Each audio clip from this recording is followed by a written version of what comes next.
That's right. I Not know now. y'all didn't all come for charts and graphs. You came for Santa Claus, right? So I have these really cool black and red shoes that I bought off Amazon for about $15 Oh, boy. that I would wear to the black and red ball. Oh, Yeah, and so I asked Nikki this morning, I said, I'm gonna put on the black and red shoes. She said, I've been trying to get those into Goodwill for years.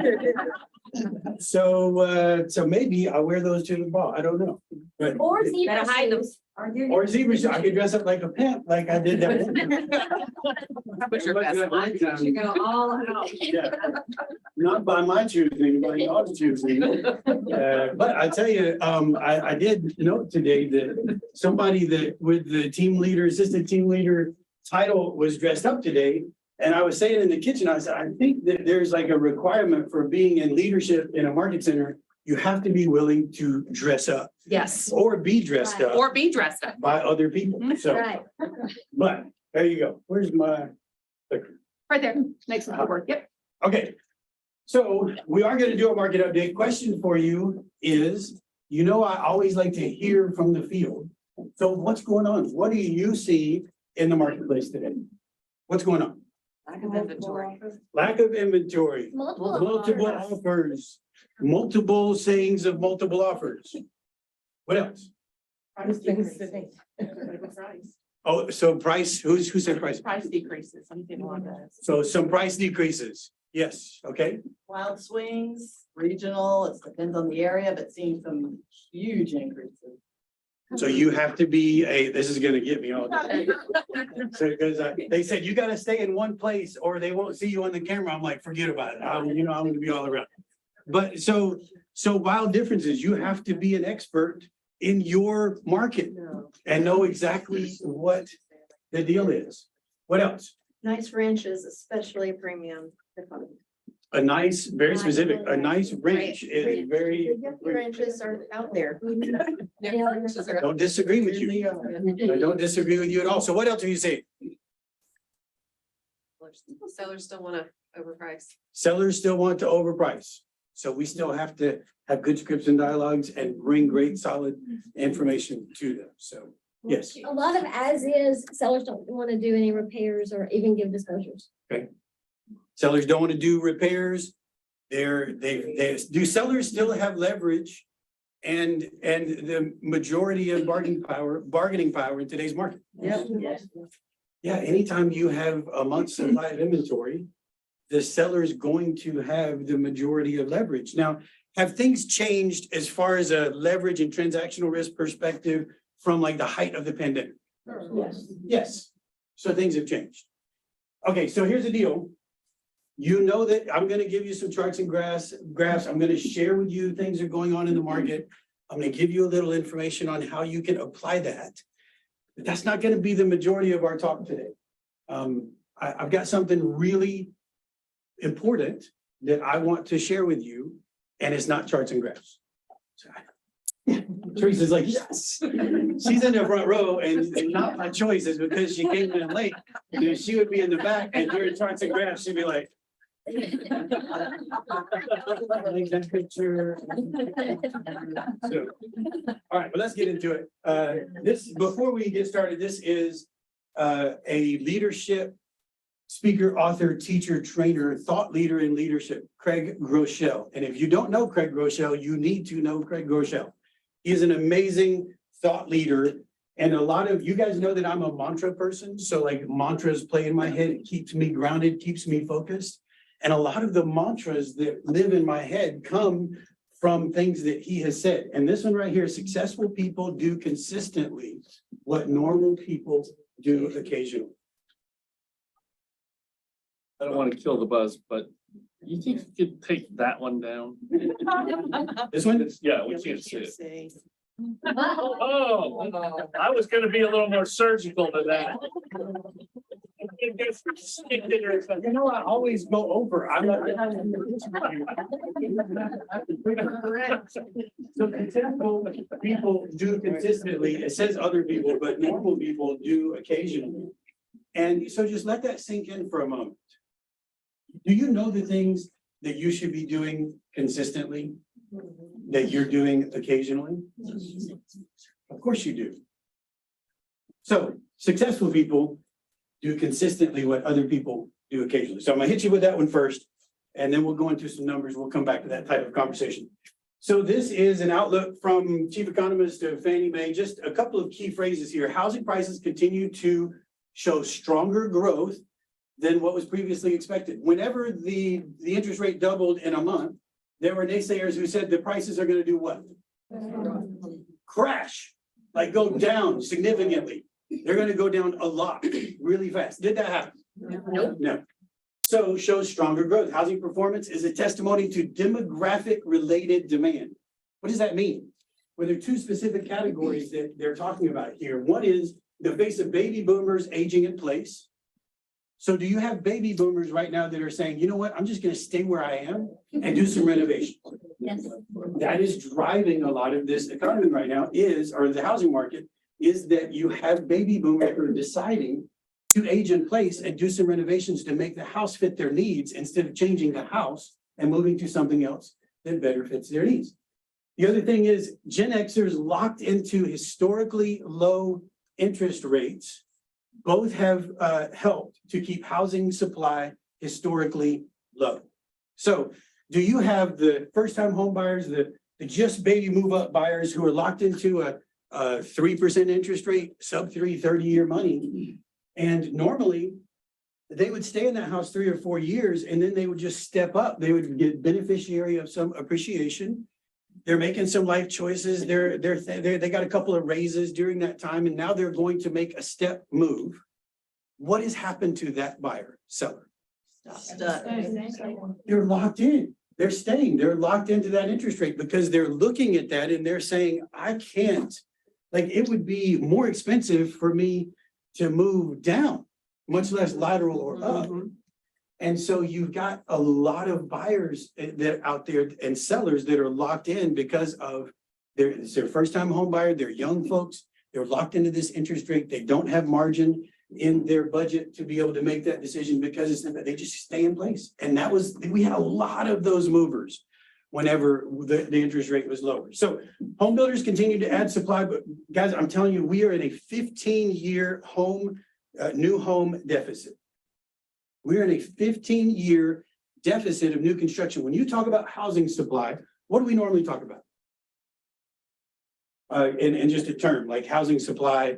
Months of inventory. Supply of inventory. Ooh, that's like going down the road. Like I got a lead gen, I'll be there. It's okay. So months supply of inventory. I know y'all have to warm up to me too. That's another thing. So month supply of inventory. So that is a way that we look at supply. But what about just units in circulation? Have you ever thought of just units in circulation? So before the pandemic, pardon me, before the Great Recession, let me go back a couple of, so before the Great Recession, like pre-07, we were building 1.678 million homes. I mean, we were building a lot. We had record home building. Then during the Great Recession and after, we had right after almost no construction. And then it began to return a little bit, but we have had a 15-year new construction deficit. So that just puts you as the professional in the space, you have to know that we don't have enough units in circulation to meet the demand. Not just there aren't enough people putting these houses on the market, they're houses that they live in, but we just have a new home deficit that is crushing the inventory because we don't have enough units in circulation. So you got to think about that when you're thinking about new construction numbers and how much month supply of inventory before the Great Recession. 6 months was a balanced market. We haven't seen 6 months since 2007 or 2011, 12, right when the Great Recession evened out and we recovered from that. So it's been over 10 years since we've seen 6 months supply of inventory.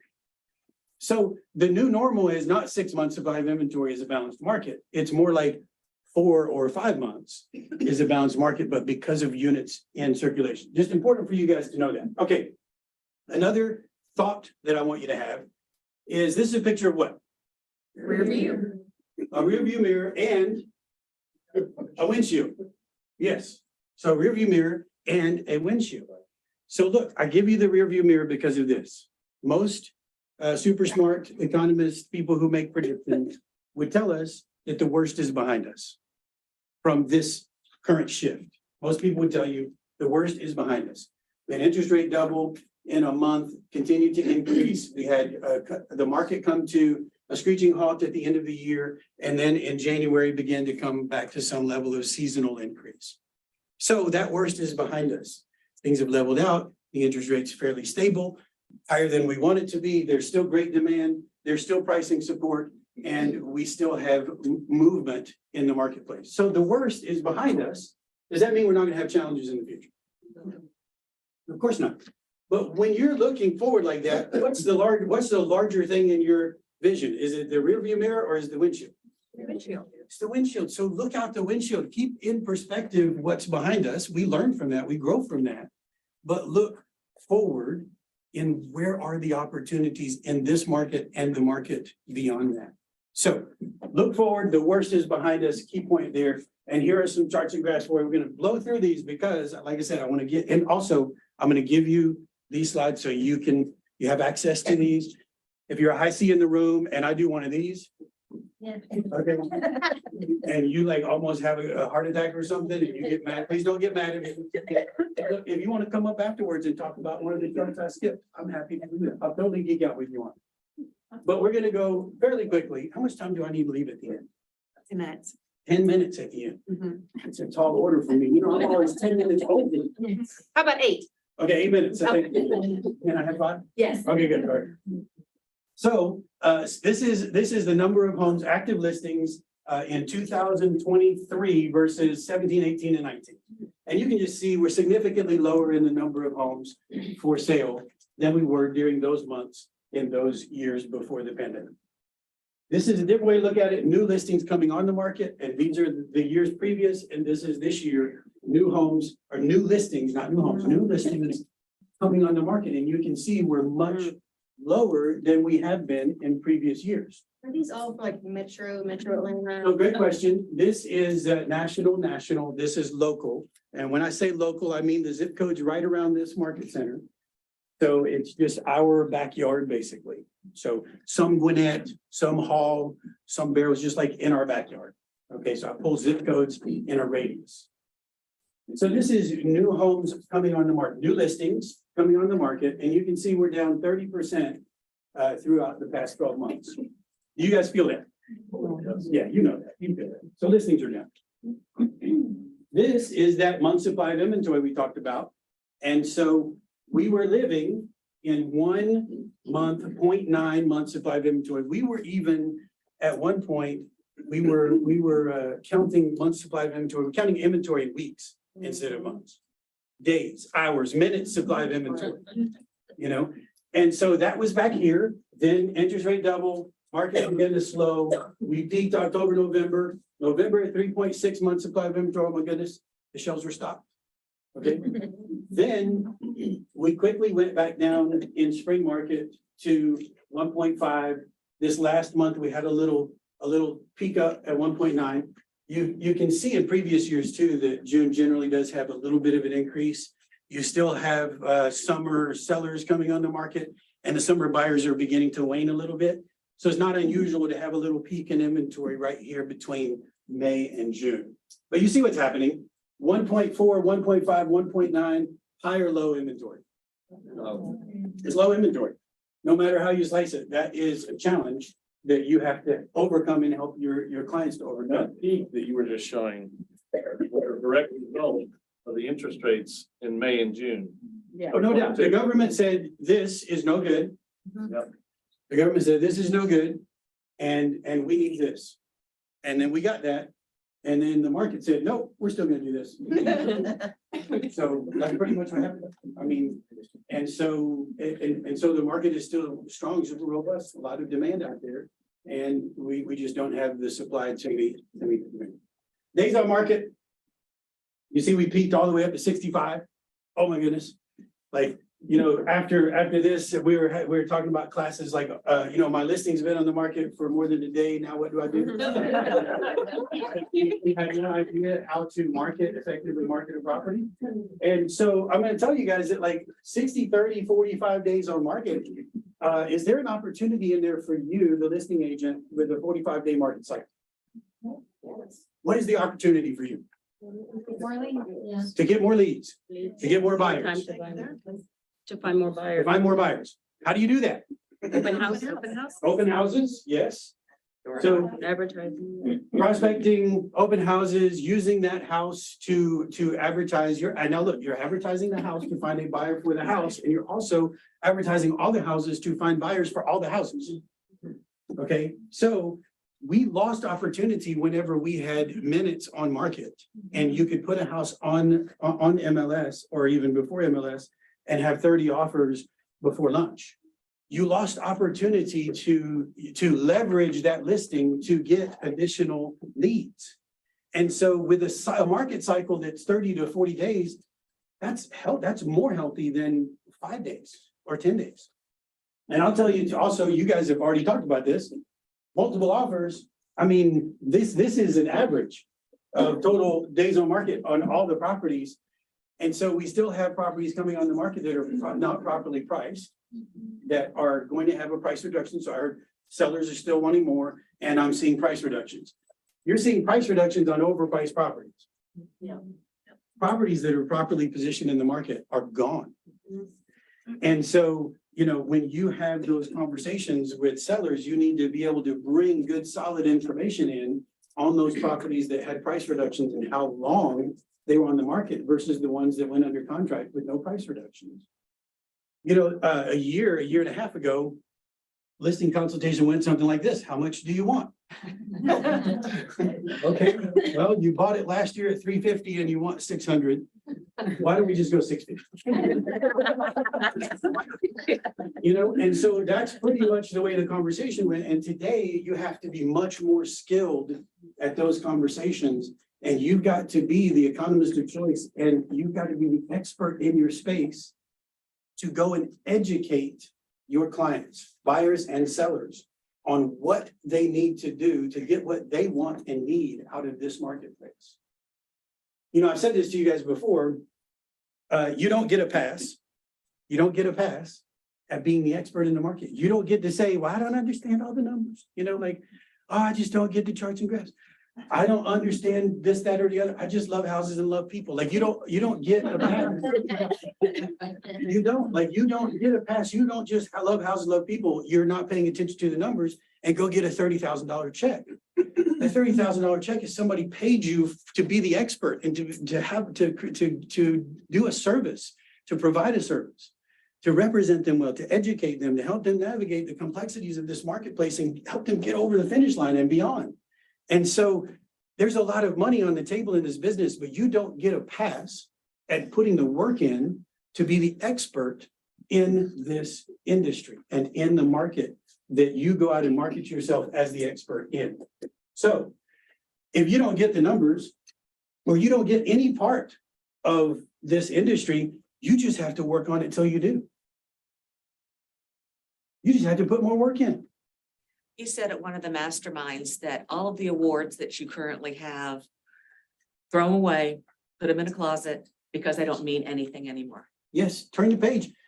Wake up every morning at 0, flip the switch and go after it. Because that rear view mirror conversation is a lot of times the top producers in the room, and there are a lot of top producers in this room, where you're living in the rear view mirror. You've got your awards. I'm the top agent. I'm the top agent of the year. I was number 3 last year. I was number 1 the year before that. I got my, Real Producers magazine cover photo all over the wall. You have all of those things. And so the admonishment, like the encouragement, the charge to you is if you're a top producer and you've got a lot of history and results in you, you're not going to live off of those awards.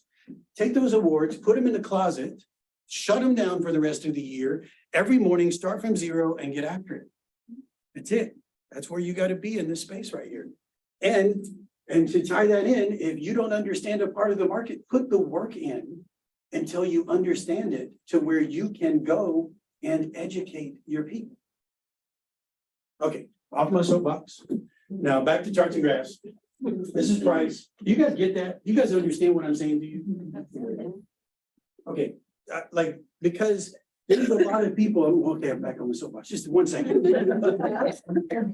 So we have a low barrier of entry into this business. 75 hours, $500, poof, you're a real estate agent. And you can legally go and help someone navigate the purchase or sale of generally the largest asset they have in their financial world. Are you totally equipped to do that when the ink's not dry on your license?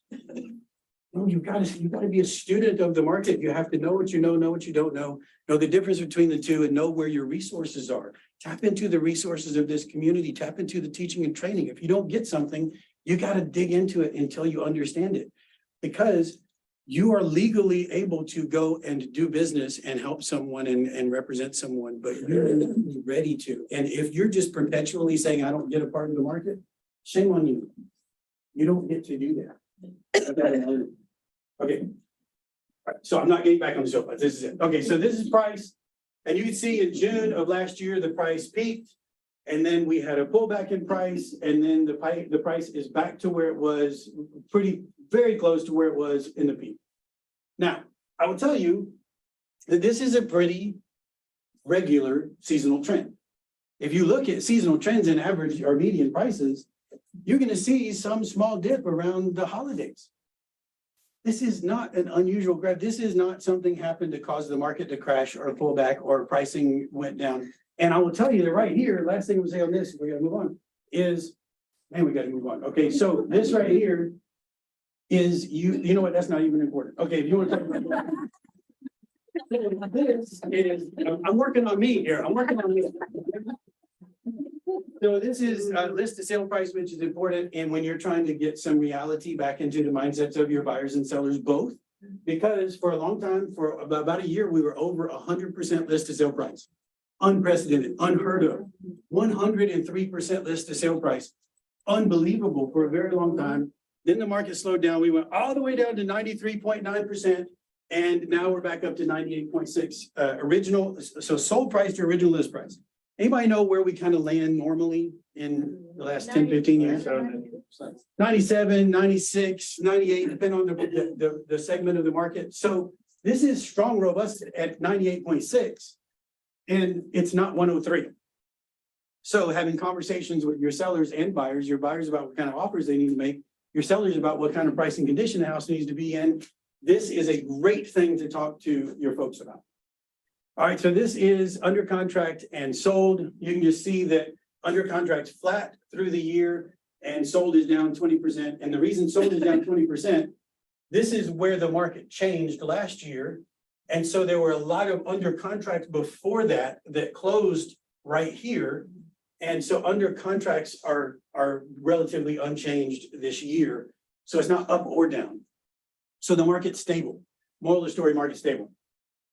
I'll tell you about that one. Okay, so good to be in the South. It was good to be in the South. Absolutely. And let me tell you why it's good. So all you northern transplants, welcome. Okay. This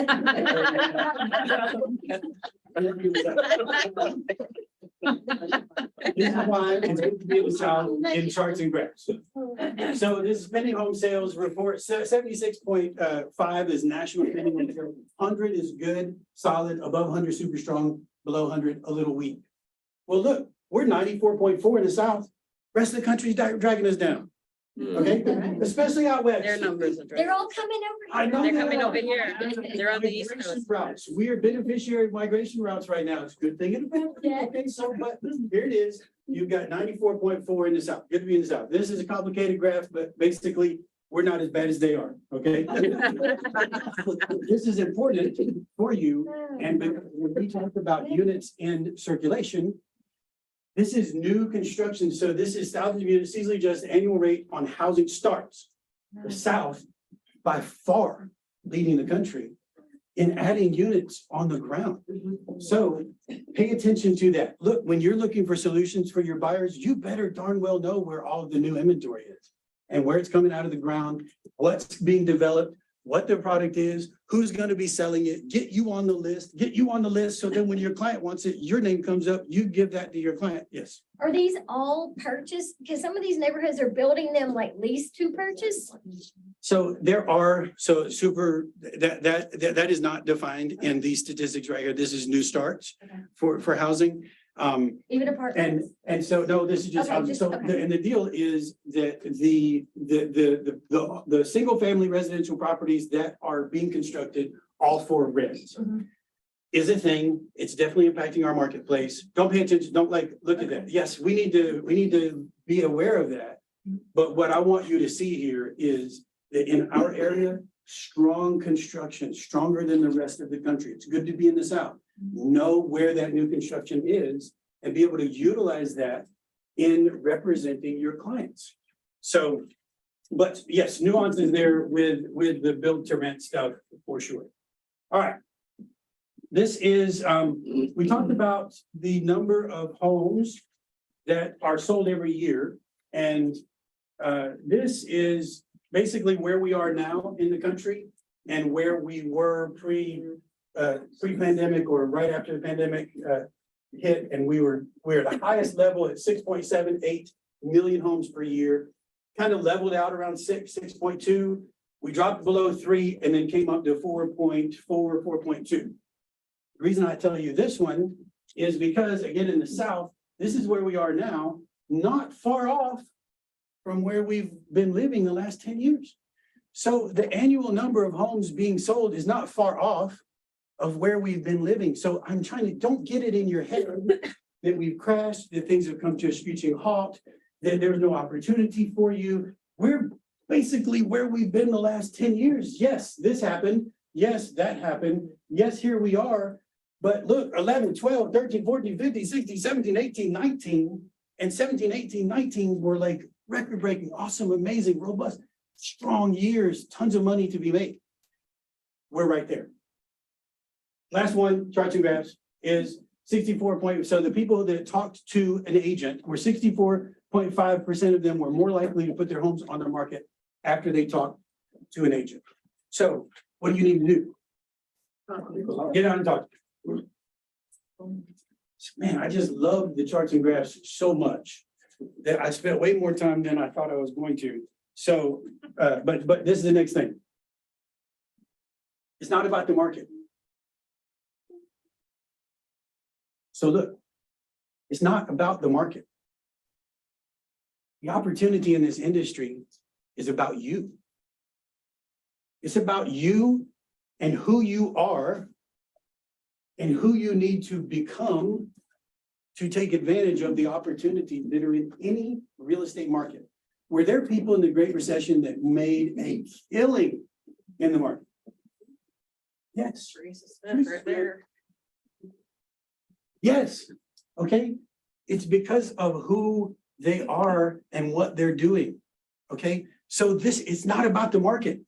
It's about who you are and who you need to become to take advantage of opportunities in the market. So I'm gonna have a quick conversation with you that my coach had a conversation with me and then she shared it on stage at a convention we went to. So I just want to bring this back to you because it's very, very powerful and important. Commitment to, so 6 key traits, 6 things you need to do, become to take advantage of what's going on, the opportunities in front of you. So number 1 is be committed to mastery of what? Basics. The basics. Is this business sexy? No. Yes. Well, your billboard's sexy, your website's sexy, your business card might be sexy, but I'm telling you, most of this business is just not sexy. Okay, it's mundane, it's basic, it's monotony. It's doing the right thing consistently over and over and over and over, the things that people don't see. So look, you have to be committed to the basics. And we are so we say we're a what kind of market and activities-based market? Skills. Thank you. Am I gonna give them enough for them to get that? Yes. Thank you, David Blanton, sir. Skills-based and activities-based market. So, live question for you. How are you building and working on and mastering your skills right now? Taking classes. Taking classes. Okay, that's learning skills. Then you have to put those into practice. And as long as the class has some activity based where you're working on your skill, not just hearing about the skill. So yes, very true. How are you purposefully working on building, refining your skill? Yes. New designations that are teaching you, maybe new niches. New designation. So look, I'm going to give you all some of this answer and I'm going to put you on the right track here. I love what you're saying. You're not wrong. When you go learn something, do you have that skill? No, you have to put it into practice. You have to put it in practice. So the differentiator here, the line of delineation, the thing that's going to separate you from the others is going to be you actually practicing your skill set. Building, refining, honing, script practice, role play, coach who calls you on the carpet. How many times do you have a colleague say, ring, ring? You know, like, hey, this one, hey, so-and-so, yeah, I was just wondering if you want to put your house, hey, you know, like this, how many times do you have someone in your world who's putting you on the spot to nail a script, to convert someone and close them, to overcome objections? How many times do you have people in your world who are doing that? How many times are you putting yourself in situations where you're actually practicing the skill? So with that in mind, how are you building your skills right now?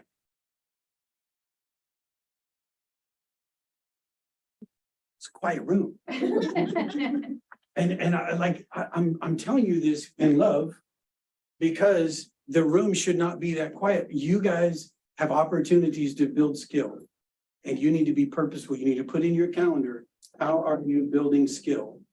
The skills that you need, because if we're skills-based and activities-based, then you need to build the skills.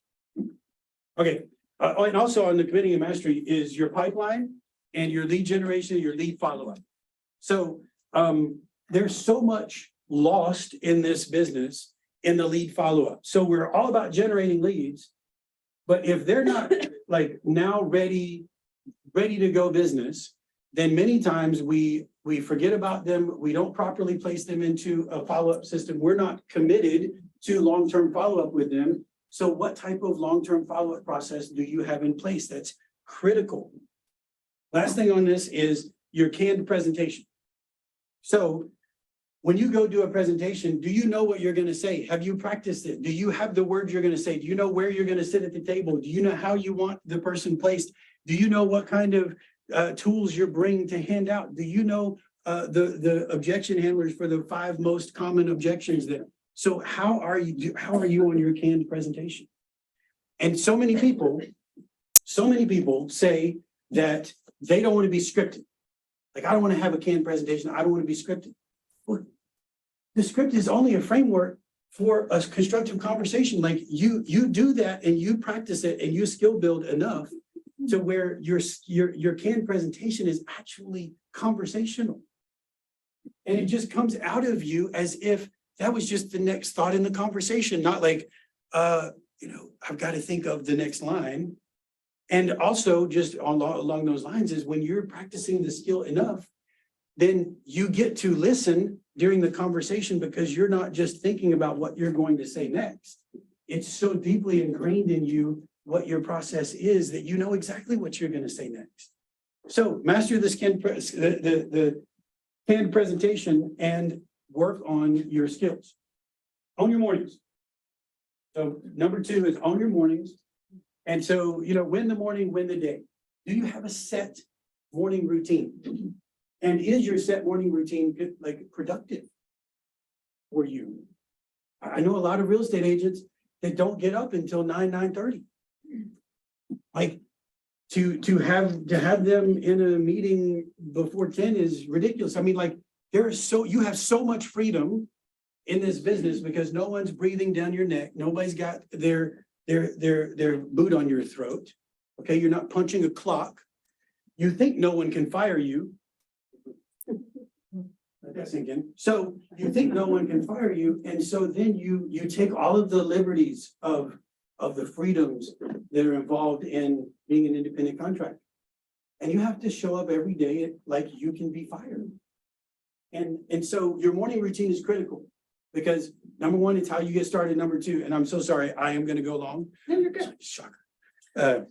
If you need to leave, you 100% can leave. Totally do not offend me, but I'm gonna plow through this. So I want you to get your morning routine and dial it in. I can tell you, so my mom has been sick for years. Most recently, my mom's been in the hospital for like 25 of the last 30 days. And so that's a whole nother conversation. That's a whole nother conversation is patient care advocacy. And like you needing to be there for family members who are sick or in the hospital. But so me and my sister are splitting 6-7 hours a day in the hospital with my mom for 25 days. And so about a week and a half ago, I was like, man, I'm terrible. Like, I don't feel good. I'm not right in my head. Things aren't coming out right, you know? And I just checked myself. I'm like, my morning routine is screwed up. I'm not getting up at the right time. I'm not eating what I'm supposed to be eating. I'm not exercising regularly. Like, I'm not the best me to go do what I need to do so that my mom doesn't die under inadequate care. And so it's like, I had a conversation with Nikki. We switched. I got my thing back. I was waking up on time, doing my time in the morning, getting my workouts in, bam, bam, bam, bam, bam. All of a sudden, I'm better equipped to take on all of the things that I have to take on. So your morning routine is critical. You have to own the morning. Adaptable. So this adaptable is you've got to move away from what used to work and stay curious about what is currently working. So if you've been in the business for a while, you've got certain things that you do and it's always worked and you just are in the groove and you're still doing the things that you used to do. And I'm telling you that you need to stop doing the things that used to work and no longer work and be curious about the things that currently work. You need to be adaptable and lean into those things. The amount of effort and energy that you have to put into making what used to work again. If you were to reallocate that energy into what's currently working, you'd be so much more successful. So you've got to be adaptable. Clarity about what you're doing in the big why. So you have to be super clear about why you're doing what you're doing. This business is challenging and it will take everything you'll give it. And if you're not clear about why you're doing what you're doing, you're not going to be able to get through the things that are difficult in this business. So you've got to be clear about what you're doing and why you're doing it. So I love this statement. Work is not an obstacle. Work is the path to achievement. It's the shortcut.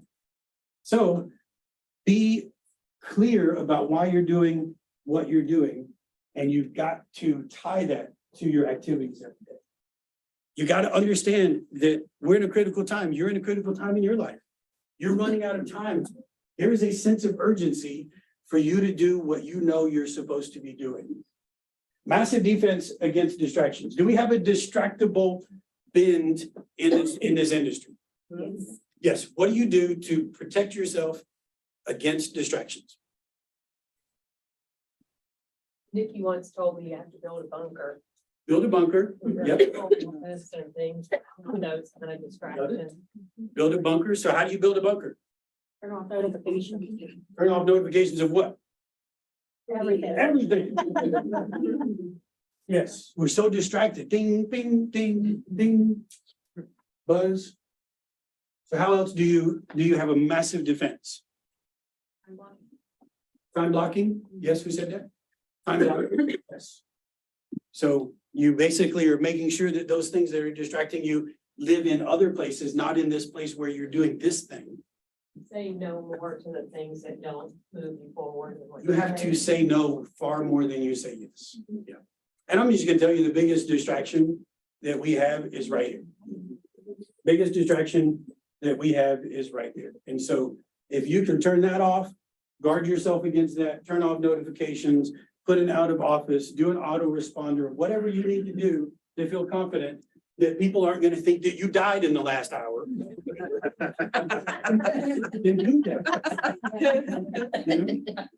Okay, last one on the 6 is be coachable and lean in hard.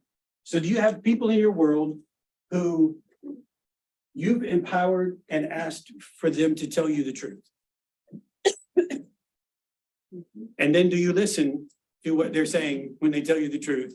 Are you defensive about it? So have a coach, have peer partners, have a mastermind group, have an accountability group, have loved ones in your life who not only in business, but also in life will be willing to look at you and say, you shouldn't say that way. You should not treat that person that way. You should stop doing that and start doing this. A coach who will tell you the truth and piss you off. I mean, I know, like, if I have a coach and I'm not frustrated at my coach periodically, then my coach is not being hard enough on me. And so be coachable, lean in hard, have people in your world who will tell the truth and hold you accountable. And then the last thought on that is, are you in an echo chamber where you're just sort of surrounding yourself with people who tell you what you want to hear? Or are you willing to look in a mirror and make adjustments? So be coachable, lean in hard. So there's the 6 things. And so committed to mastery of the basics, owning the morning, being adaptable, clarity of what you're doing, defense in a massive way, and coachable and lean in hard. We are right at time, and I have one bonus. And this is this. So when I told you that, you know, if people don't say things to you that hurts you or piss you off a little bit, cut deep, set hard, then they aren't saying the right things to you. So when I heard my coach say this, it hit pretty hard. So everybody ready?